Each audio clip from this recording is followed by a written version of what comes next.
Hello viewers, welcome back to my class. This is Ravi Verma and today we are going to discuss on third part of chapter number 13.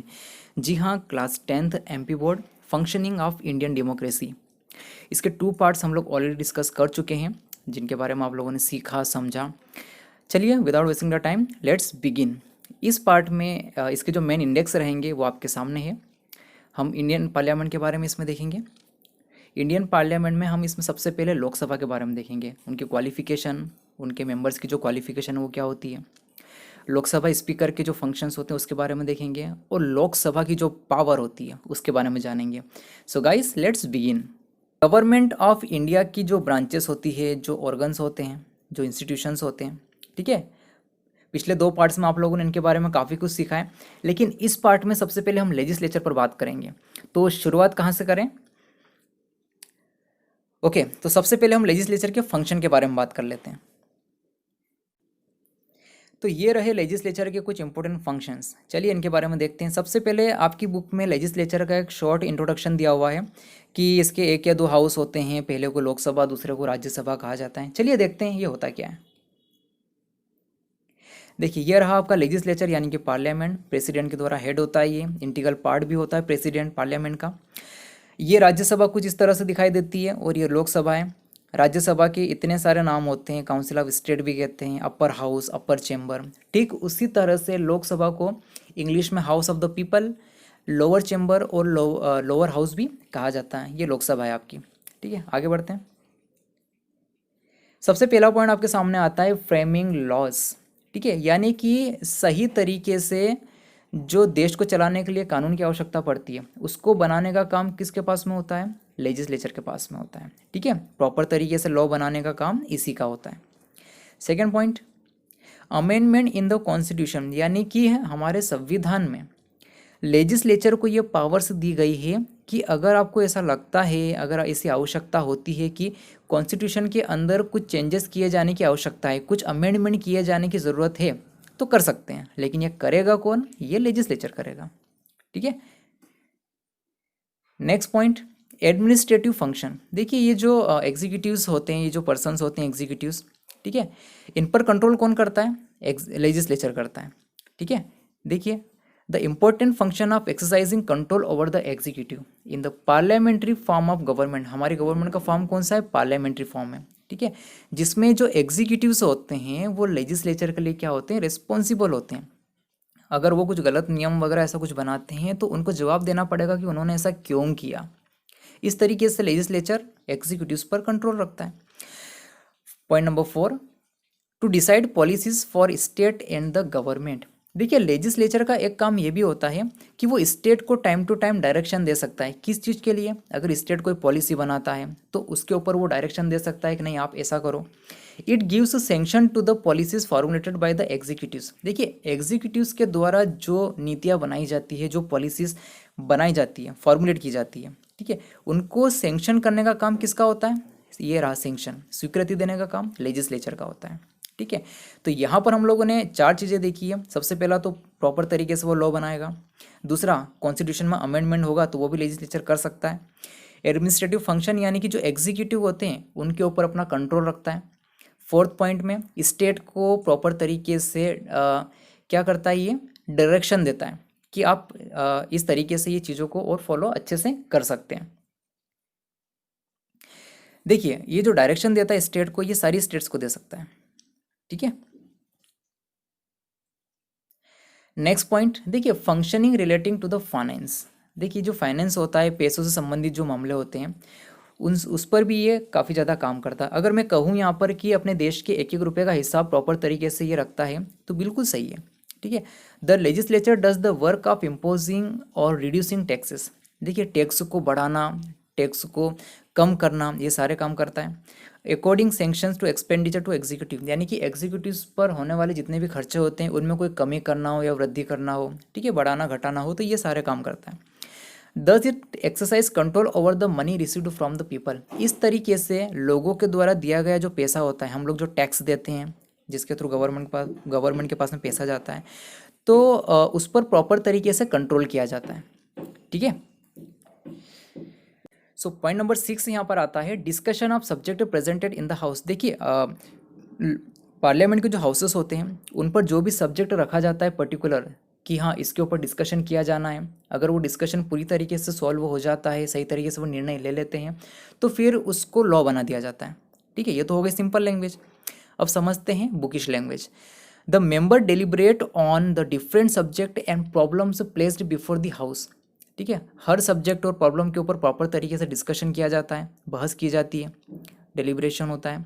They discuss all aspect of the proposed law. जो law propose किया गया है उसके सारे बिंदुओं पर विचार किया जाता है उसको पास करने से पहले। ठीक है, सो डेट द लॉ में रियली बेनिफिट द पब्लिक। ठीक है, इसलिए जो लॉ बनता है वो रियली पब्लिक के बेनिफिट के लिए होता है। नेक्स्ट पॉइंट आता है जुडिशियल फंक्शन। देखिए कभी कभी लेजिस्लेचर ये जुडिशरी वाले फंक्शन भी करता है। ठीक है, ऐसा नहीं है कि वो बिल्कुल कोर्ट बन ही जाता है, नहीं, लेकिन कुछ मामलों में ऐसा लगता है कि वो जुडिशरी जैसे काम कर रहा है। कैसे, देखते हैं। In many countries the legislature does the work of judiciary also. The legislature can remove the president. देखिए लेजिस्लेचर राष्ट्रपति को रिमूव कर सकता है। ठीक है, लेकिन कैसे, इम्पीचमेंट के द्वारा, यानी कि अविश्वास महाभियोग चलाया जाता है उसके ऊपर। ठीक है, तो ये जो महाभियोग होता है इसके द्वारा लेजिस्लेचर प्रेसिडेंट को रिमूव कर सकता है। अमेरिका में भी ऐसा ही होता है। ठीक है, decision on the motion of impeachment. ठीक है, यानी कि अविश्वास का जो प्रस्ताव होता है, जो उसके ऊपर जो महाभियोग चलाया जाता है उसके द्वारा इसको यहाँ से रिमूव किया जा सकता है। Point number 8, constitution of committees and commissions. कभी कभी ऐसी आवश्यकताएं होती है कि पर्टिकुलर सब्जेक्ट के ऊपर किसी प्रोफेशनल व्यक्ति की ज़रूरत पड़ती है। ठीक है, जैसे कि सोशल साइंस वही पढ़ा सकता है जिसका सब्जेक्ट है, मैथ्स वही पढ़ा सकता है जिसका सब्जेक्ट है। तो पर्टिकुलर सब्जेक्ट पर किसी प्रोफेशनल की राय लेना हो तो एक कमेटी अपॉइंट की जाती है, फिर हो सकता है उसके लिए गवर्नमेंट कमीशन बना दे। ठीक है, तो such subject in which there is a necessity of giving a deep thought and where minutes examination from all point of view is needed. Particular किसी सब्जेक्ट पर बारीकी से अगर डिस्कशन करना हो, उसकी एग्जामिन करना हो बारीकी से, डीप थॉट उसके बारे में करना हो, तो इसके लिए स्पेशल कमिटीज़ अपॉइंट की जा सकती है और कमीशन भी बनाए जा सकते हैं। Control over foreign policy. देखिए कई सारे एग्रीमेंट्स होते हैं हमारे, जैसे कि पड़ोसी देशों के साथ में ट्रीटीज़ होती है, एग्रीमेंट्स होते हैं। ठीक है, तो इनको इन्फोर्स में लाने से पहले लेजिस्लेचर का अप्रूवल लेना काफ़ी ज़रूरी है। बिना लेजिस्लेचर के अप्रूवल के आप किसी भी एग्रीमेंट या ट्रीटीज़ को आगे नहीं बढ़ा सकते। नेक्स्ट पॉइंट यहाँ पर कहता है वर्क रिलेटिंग टू इलेक्शन। देखिए in India the president is elected by the elected. देखिए हमारे यहाँ पर प्रेसिडेंट कैसे चुना जाता है, ठीक है, उसको चुनने वाले लोग कौन होते हैं, तो वो ये होते हैं elected representatives of the parliament, यानी कि हम जिसे वोट देकर लोकसभा में पहुंचाते हैं। ठीक है, वो इलेक्टेड रिप्रेजेंटेटिव्स होते हैं। या फिर विधानसभा में जो लोग बैठे होते हैं, विधानसभा में जो विधायक बैठे होते हैं, उन्हें भी हमें वोट डालकर वहाँ पहुँचाते हैं। ठीक है, तो इन लोगों की जिम्मेदारी होती है कि वे प्रेसिडेंट का निर्वाचन करें। ठीक है, in many countries legislature does the work of election. कई देशों में लेजिस्लेचर ही इलेक्शन का वर्क क्या करता है, डन करता है। चलिए पार्लियामेंट ऑफ इंडिया की जो दो हाउस होते हैं, राज्यसभा, इनके मेंबर्स के बारे में जानते हैं कि कितनी कितनी क्वांटिटी होती है। वैसे तो आप लोग इनके बारे में जानते हैं क्योंकि पिछले सेकंड पार्ट में मैंने इसके बारे में मेंशन किया था। ठीक है, राज्यसभा में 250 मेंबर्स हो सकते हैं, लेकिन प्रेजेंट में 245 मेंबर्स हैं। इसके अलावा इसमें से 12 मेंबर प्रेसिडेंट नॉमिनेट करता है। ठीक है, तो आप कैलकुलेशन करके देख लेना, बिल्कुल जो डेटा होगा फिट आएगा।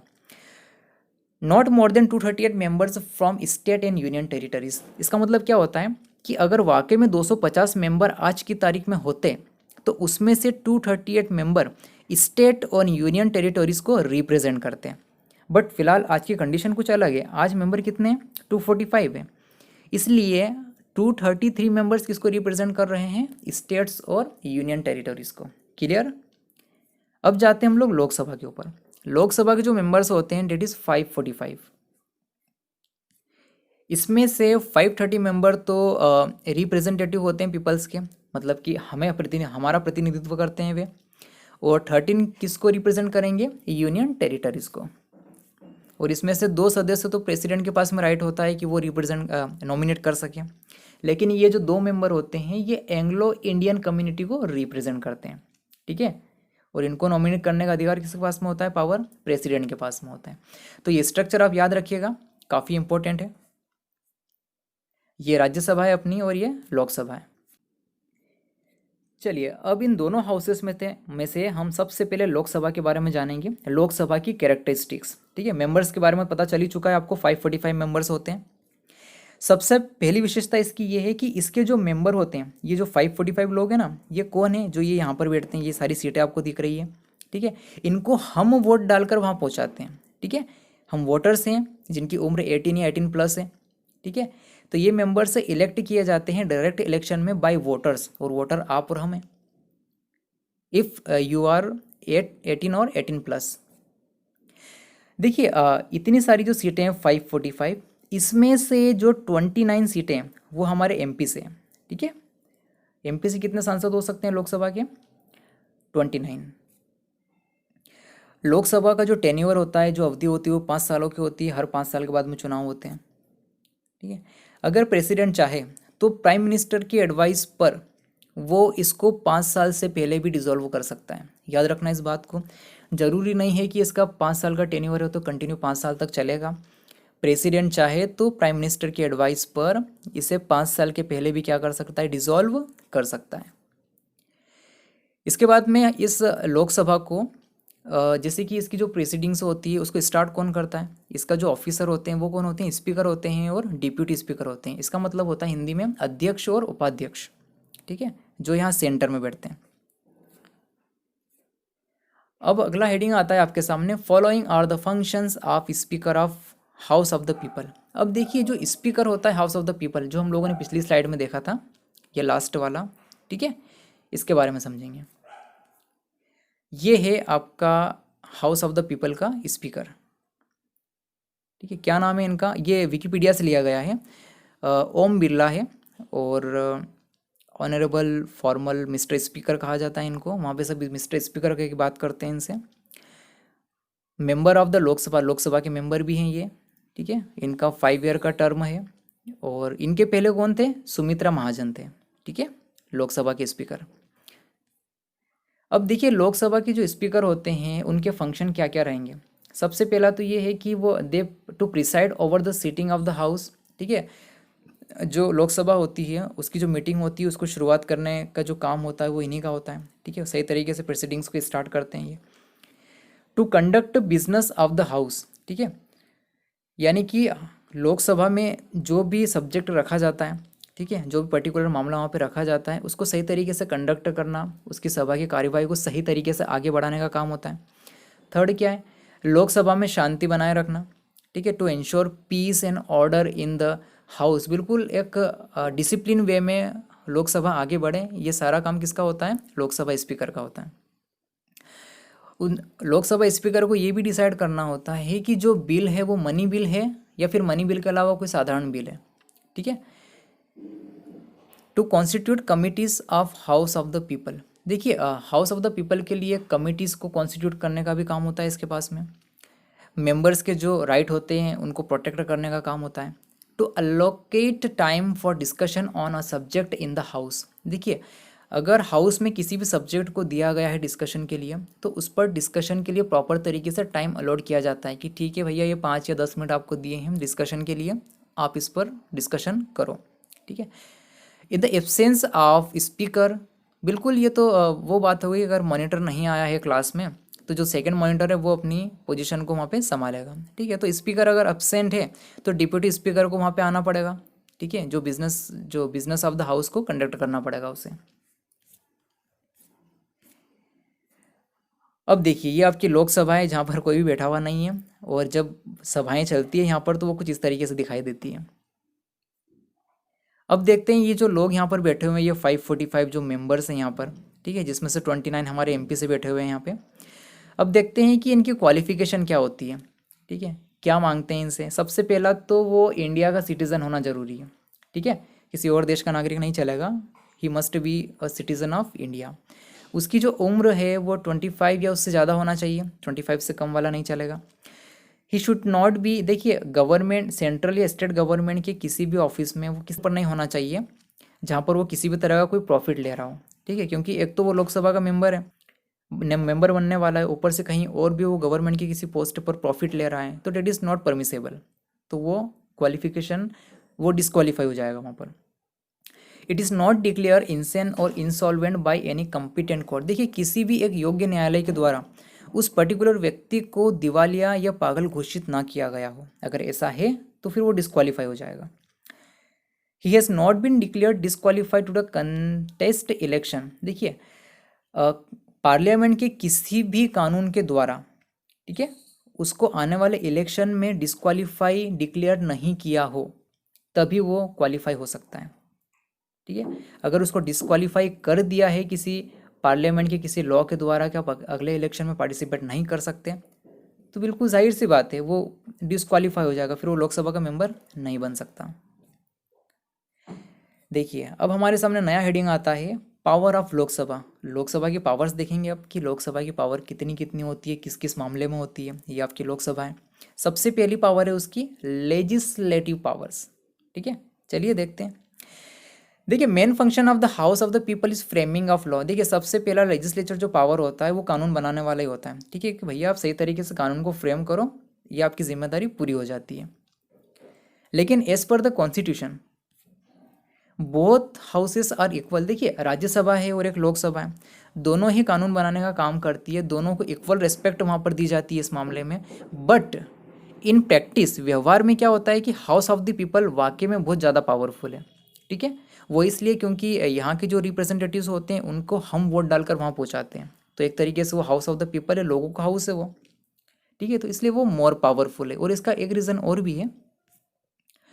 देखिए generally all important bills house of the people में ही प्रेजेंट किए जाते हैं। ठीक है, जितने भी इंपॉर्टेंट बिल्स होते हैं वो कहाँ पे प्रेजेंट किए जाते हैं? सबसे पहले हाउस ऑफ द पीपल यानी कि लोकसभा में। तो ये दो कारण हैं, ठीक है, जिससे ये थोड़ा ज़्यादा पावरफुल हो जाता है। और यही सब क्या है, इसकी लेजिस्लेटिव पावर्स है। नेक्स्ट देखते हैं फाइनेंशियल पावर। ठीक है, यानी कि पैसे से रिलेटेड कोई मैटर होगा तो उसमें इसकी क्या शक्तियाँ हैं उसके बारे में देखते हैं। सबसे पहला बिल है सबसे पहला पॉइंट है यहाँ पर, finance bill are initiated in the house of the people only. देखिए जो अगर फाइनेंस वाला बिल होता है, जो मनी बिल होता है, वो केवल हाउस ऑफ द पीपल में ही इनिशिएट किया जा सकता है। ऐसा नहीं कि वो अपने घर पे इनिशिएट कर देंगे, राज्यसभा में पहले उन्होंने इनिशिएट कर दिया, नहीं, वो नहीं हो सकता। सबसे पहले उन्हें लोकसभा में ही उसको इनिशिएट करना होगा और वहीं पर इनिशिएट होता है और वहीं से फिर वो कहाँ जाता है, राज्यसभा में जाता है। देखिए although finance bill are send to the council of state. देखिए अभी मैंने कहा था कि इसको इनिशिएट कहाँ करते हैं, हाउस ऑफ द पीपल में। ठीक है, जब वे लोग एग्री हो जाते हैं, house of the people Lok Sabha के मेंबर सारे एग्री हो जाते हैं, तो फिर ये बिल कहाँ भेजते हैं, वो राज्यसभा में।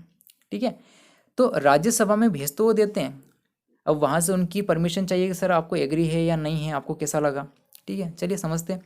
Although finance bill are send to the council of state यानी कि Rajya Sabha after passing by the house of the people. House of the people के पास करने के बाद में वो बिल राज्यसभा के पास में सेंड किया जाता है, भेजा जाता है। लेकिन द काउंसिल ऑफ स्टेट यानी कि Rajya Sabha have to accord sanction to the finance bill within 14 days.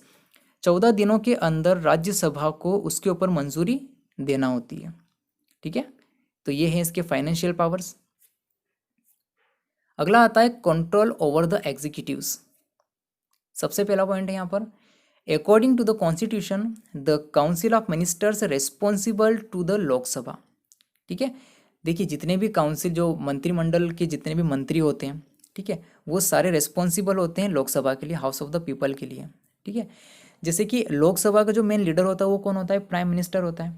अब प्राइम मिनिस्टर अकेले तो काम करेगा नहीं, तो उसको अपनी एक पूरी टीम चाहिए, तो उसकी जो टीम होती है वो काउंसिल ऑफ मिनिस्टर कहलाती है। ठीक है, कैबिनेट भी कहते हैं उसको। तो ये एक तो पीएम और उसकी council of minister he decision लेती है कि अब क्या करना है, आगे कौन सा नया बिल लाना है, कौन सा नया रूल लाना है हमारे देश के लिए। ठीक है, अगर उसमें कुछ कमी होती है या फिर कुछ प्रॉब्लम्स होती है, ठीक है, तो उसके लिए रिस्पॉन्सिबल रहेंगे ये लोग। ठीक है, हाउस ऑफ द पीपल को उन्हें जवाब देना पड़ेगा। देखिए सेकेंड पॉइंट यहाँ पर आपसे कहता है कि जो काउंसिल ऑफ मिनिस्टर्स हैं, ठीक है, जिसकी सरकार चल रही है, तो उनको अपना कॉन्फिडेंस, अपना विश्वास लोकसभा के प्रति बनाए रखना होता है। जहाँ पर उनका विश्वास टूटा कि उनकी सरकार के गिरने के चांसेस होते हैं। अगला पॉइंट आता है कि जो अपोजिशन वाले होते हैं लोकसभा के अंदर, ठीक है, वो गवर्नमेंट पर प्रॉपर तरीके से कंट्रोल करते हैं। ऐसा नहीं है कि सिर्फ अपोजिशन, बाकी के जो मेंबर्स होते हैं लोकसभा के, ठीक है, वो वेरियस तरीके से क्वेश्चन कर सकते हैं कि सर आपने ऐसा क्यों किया, ठीक है। वो स्थगन लोकसभा को स्थगित करने के लिए मोशन ला सकते हैं। मोशन ऑफ नो कॉन्फिडेंस का प्रस्ताव भी रख सकते हैं, ठीक है। गवर्नमेंट पॉलिसीज़ के ऊपर क्वेश्चन उठा सकते हैं कि सर आपकी पॉलिसी ऐसी है, ऐसी नहीं है, ठीक है। तो इस तरह के क्वेश्चंस करके ये गवर्नमेंट पे क्या करते हैं, कंट्रोल करते हैं, ताकि गवर्नमेंट सही तरीके से अपना काम कर सके। अगले कुछ पॉइंट्स और हैं यहाँ पर। देखिए कॉन्स्टिट्यूशन में अमेंडमेंट का काम भी होता है यहाँ पर। उसके बाद में election of the president and vice president, यानी कि लोकसभा एंड राज्यसभा और जो लेजिस्लेटिव असेंबली के जो मेंबर्स होते हैं वो प्रेसिडेंट के इलेक्शन का काम करते हैं, ठीक है, इलेक्ट करने का काम करते हैं। यहाँ पर कुछ मिसलीनियस फंक्शन भी दे रखे हैं, ठीक है। अगर प्रेसिडेंट जैसे कि Lok Sabha can bring the motion of impeachment, राष्ट्रपति पर जब महाभियोग चलाने का काम होता है, ठीक है, जब उस पर मोशन ऑफ इम्पीचमेंट लगाया जाता है तो ये लोकसभा करता है। It can discuss a proposal passed by the council of state. देखिए काउंसिल ऑफ स्टेट के द्वारा प्रपोजल जो पास किया जाता है उसके ऊपर यहाँ पे डिस्कशन किया जाता है। और वो प्रपोजल कौन सा हो सकता है, वाइस प्रेसिडेंट को रिमूव करने का, कि वाइस प्रेसिडेंट को उसके पद से हटाना है, इसलिए काउंसिल ऑफ स्टेट ने एक प्रपोजल पास किया है और उस प्रपोजल पर डिस्कशन कौन करेगा, लोकसभा। देखिए it can discuss the proposal for impeachment of the, देखो सुप्रीम कोर्ट या हाई कोर्ट के जज के इम्पीचमेंट के लिए भी यहाँ पे डिस्कशन किया जाता है, ठीक है। उनका जो प्रपोजल आता है कि हमें सुप्रीम कोर्ट के जज को हटाना है या हाई कोर्ट के जजेस को हटाना है, तो उन पर जो अविश्वास का प्रस्ताव आता है उस पर भी लोकसभा में डिस्कशन किया जा सकता है। It is necessary for the Lok Sabha to confirm the emergency proclaimed by the president. देखिए यहाँ पर लोकसभा के लिए काफ़ी ज़रूरी हो जाता है कि जब प्रेसिडेंट के द्वारा इमरजेंसी को प्रोक्लेम किया जाता है तो उसको within a month, otherwise such proclamation shall automatically nullified, यानी कि विद इन 1 मंथ उस पर उन्हें प्रोसेस करना पड़ेगा, वरना वो ऑटोमेटिकली क्या हो जाएगा, नलीफाइड हो जाएगा। इसके अगले पार्ट में गाइज हम ये जो काउंसिल ऑफ स्टेट है, राज्यसभा है, इसकी मेंबरशिप, इसकी क्वालिफिकेशन और बहुत सारे वेरियस पॉइंट्स है उसके ऊपर हम डिस्कशन करेंगे। और लगभग इसके 2 पार्ट्स और लगेंगे इस चैप्टर को पूरा कंप्लीट करने के लिए। सो आई होप आपको सारी चीज़ें अच्छे से समझ में आई होगी, ठीक है। आपके सजेशन रिक्वायर्ड है, कमेंट करिएगा और प्लीज़ चैनल को जरूर सब्सक्राइब करिए। So finally very very thank you to all. अगर लगता है वीडियो शेयरेबल है तो शेयर कीजिए, कमेंट कीजिए, लाइक कीजिए और सब्सक्राइब करना ना भूलिए।